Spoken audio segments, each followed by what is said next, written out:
So, you found yourself at a medieval inn in England in the 13th century. Good news, there's plenty of ale. Bad news, you might die. Step on the wrong toes and you might find yourself leaving the place with more than just a hangover. Medieval inns were wild, unpredictable places where merchants struck deals, spies lurked in the shadows, and outlaws hid in plain sight. Some even had secret rooms for plotting revolts. If you wanted to make it out with your coin purse and your dignity intact, you needed to know the unspoken rules. So how do you survive a night in a medieval inn? What should you drink? Who should you avoid? And most importantly, how do you make sure you're not thrown out on your face? Welcome to your Medieval Inn Survival Guide. Let's step inside.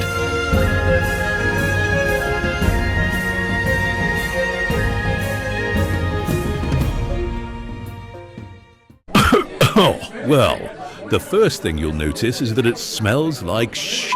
Body odor, sweat, and stale ale. Hygiene was not exactly a priority yet. The floor beneath your boots is a mess of straw, mud, and something else you'd rather not identify. The moment you step inside, heads turn.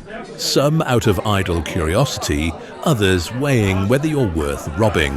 The sound is overwhelming. Drunken laughter, the clatter of wooden tankards, the occasional burst of shouting. Whether in merriment or impending violence, it's hard to tell. Somewhere in the corner, a bard plucks at a lute, trying to be heard over the noise. And above it all, the unmistakable voice of the innkeeper barking orders at the overworked serving staff.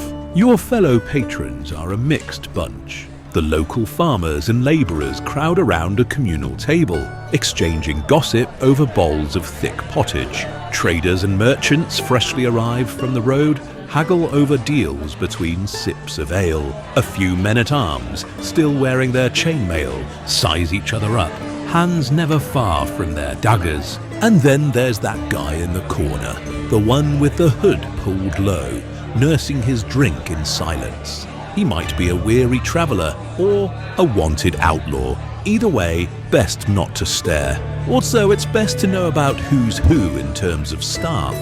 The staff in a medieval inn hold more power than you might think. Annoy them, and you could find yourself with a watered-down drink, or worse. First, we have the innkeeper, the ultimate authority. He keeps the peace, settles disputes, and decides who stays and who gets thrown out. Befriend him and you'll have a safer night. Then we have the alewife, often the real power behind the bar. As the person who brewed the ale, you better not insult it. She has been known to pour it over people's heads for lesser offences.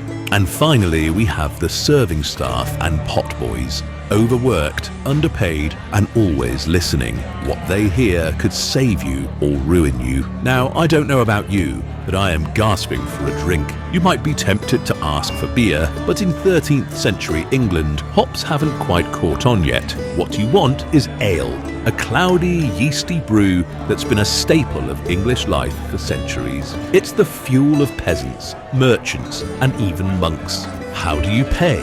Well, coins are great, but don't be surprised if some folks try to barter instead. A few pennies might get you a drink, but if you're short on coin, maybe you've got a spare chicken or a sack of grain. If you're lucky, your drink might come in a wooden tankard, but there's a good chance you'll have to share. Some taverns serve ale in a communal bowl, which is passed around the table. Not all ale is created equal. The stuff served in the morning is weak, barely stronger than water. It's meant to hydrate, not to get you drunk. But the evening brew, that's a different story.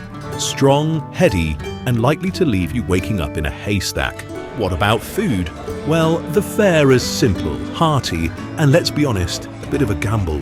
You'll likely be served a bowl of pottage, a thick, mushy stew made from grains, vegetables, and whatever meat or mystery ingredients happen to be available that day. If you're lucky, there's some fresh bread. If you're unlucky, it's hard as a rock and crawling with weevils. Final tip, mind your manners. When ordering, be polite. A good relationship with the innkeeper and alewife can mean the difference between a full tankard and being accidentally served something undrinkable. Now that you have a drink in hand, it's time to join in the entertainment. Taverns aren't just for drinking, they're also lively centres for games, gambling, and some rather questionable competitions. If you're feeling lucky, you might want to try your hand at Hazard, a medieval dice game. The rules? Complicated. The stakes? High. If you don't know what you're doing, you'll probably lose your money faster than you can say cheating scoundrel. Speaking of which, watch out for loaded dice. Some players don't take kindly to sore losers. Oh, watch that knife. Yes, tavern games in the 13th century often involved weapons. Some places have a target set up for knife throwing, and if you're particularly brave or foolish, you might even witness some impromptu archery contests. If gambling isn't your thing, you can always join the fun with a good tale or a drinking song. Minstrels and bards will often lead the crowd in raucous tunes, and if you know a good story, now's the time to share it. But be careful, if your tale is boring, you might just get a tankard to the head. Final warning, know when to stop. Tavern games can be fun, but they can also lead to trouble. Win too much at dice, and you'll make enemies. Insult someone during a song battle, and you might end up in a brawl. The best strategy? Enjoy yourself, but know when to bow out before things turn ugly. Brawls in medieval inns, for that matter, are as common as spilled ale. If you do find yourself in a brawl, here's how to avoid or survive one. Brawls usually start either from spilled drinks, cheating in a game, or insults. Before engaging in a brawl, it's wise to know where the best escape routes are. These are usually the kitchen, the stairs, or if all else fails, duck and hope they forget about you. Most tavern fights start with fists, but knives aren't uncommon either. Some folks even use a tankard as a weapon. If things escalate, expect wooden stools flying across the room.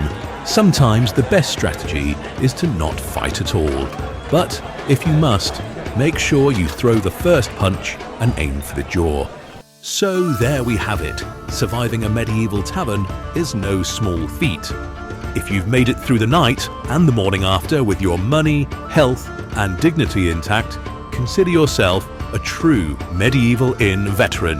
Now, if only you could explain to these medieval folks what a smartphone is.